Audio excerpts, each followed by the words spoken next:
At this juncture, Mimi Walters, I would like to keep you on the line and bring in yet another guest and friend of this program, Raphael Sonenshein, Executive Director of the Pat Brown Institute for Public Affairs at Cal State LA. Thank you so much for being with us tonight.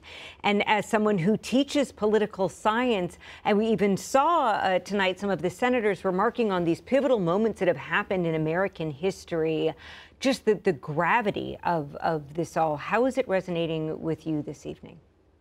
Oh, it's kind of unprecedented. I mean, it's really hard to find anything in this presidency that looks like any previous presidency, and this is certainly a case. The last time the Capitol was stormed was in the War of 1812, so you have to go back pretty far for that.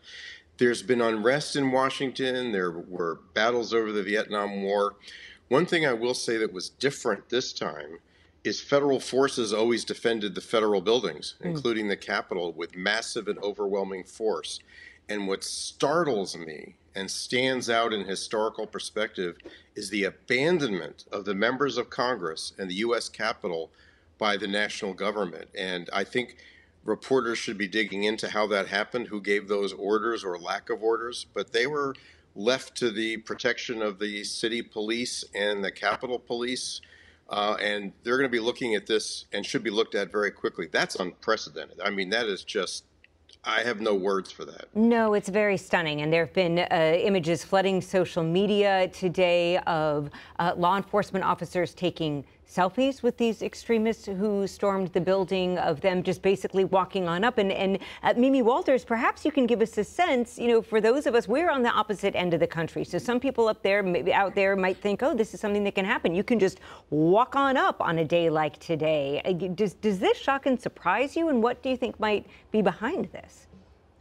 Yeah, I mean, I think that from what I saw on the television is that they were walking up, which you can do, but they were getting in through windows and breaking windows. Because typically when you go into the buildings, you have to go through security. And they got around the security by breaking through the windows.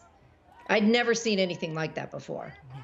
And perhaps this would be an opportunity to talk about what preceded the events that happened today. I believe that we have some tape of President Donald Trump speaking at a rally prior to what you're seeing there, people clamoring above the scaffolding that is intended to be used for the inauguration. Let's take a listen to Donald Trump earlier, speaking at a rally. I call on President Trump to go on national television now to fulfill his oath and defend the Constitution and demand an end to this siege. Of course, apologies there. That was not Donald Trump. That was, of course, President-elect Joe Biden speaking after much of this violence had erupted. Raphael Sonenshein, do you think that the worst of this is yet behind us in terms of violence and demonstrations and protest, or is this just the beginning? You know, I think what's gotten through to Republicans is that he's after leaders of both parties. I think what's really changed here is that he's attacking Republicans as well as Democrats. And I think that's going to continue.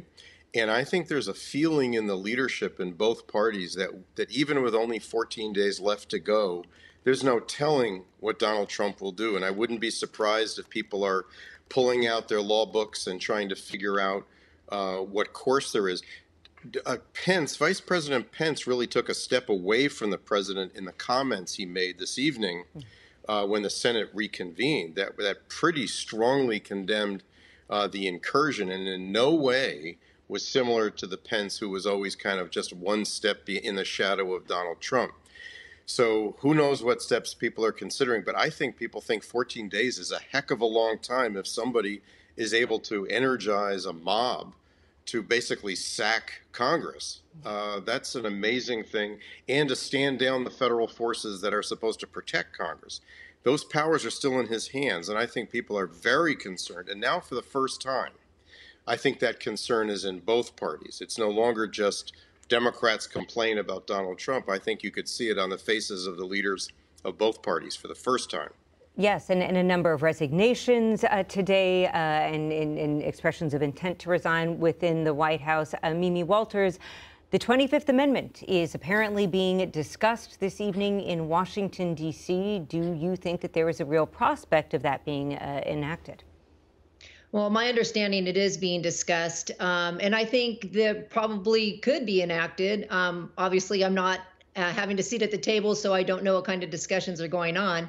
But there is a real concern, and I do agree that the party leadership, I believe, on the Republican side are concerned.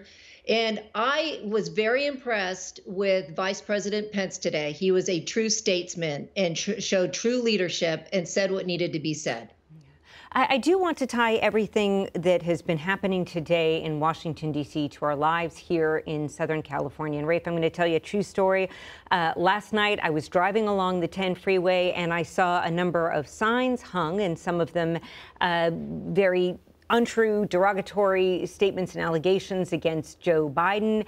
And then messages to recall Gavin Newsom. And watching what was happening today and knowing that there were protests, as Spectrum News 1 has been reporting, in Huntington Beach, also in downtown Los Angeles, do you think what we are seeing in Washington, D.C. might have some trickle-down effect here in California, especially as this movement to recall our governor is gaining momentum? I think if that were to happen, it would be the death knell of the recall movement. If the recall movement, which has been gathering steam, it's still a long shot, is seen as kind of a mainstream effort about governance during the crisis, then I think there's, it could be some bad moments for the governor. If it is seen as an extension of the mob that took over the Capitol, then I think that's the end. I think a lot of people will withdraw from the recall if it becomes identified with this. This is going to become the single most toxic image that the Republican Party has had in decades. So in that sense, I don't think this is going to energize a recall of the governor. I think quite the opposite. And Mimi Walters, we're just receiving word here that in this joint session there was a vote 94-6 to accept the electors. I believe these are the Arizona electors.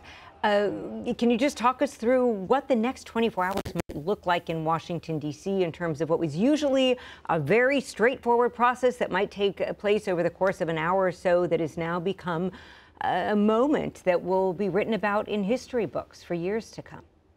My understanding is it's going to be a very long night for the members of Congress as they go through this process. Ultimately, Joe Biden will be declared president of the United States, but you have members on the Republican side in both the House and the Senate, as we know, are going to be objecting to several of the electoral colleges. So they have a very long night ahead of them, and we'll see who ends up voting which way. Representative Mimi Walters, a former representative, a Republican from Orange County, we are so very grateful to have your wisdom and your experience on a truly extraordinary evening like this. Raphael Sonenshein of Cal State LA as well, always so grateful to have your insight and tying it back here.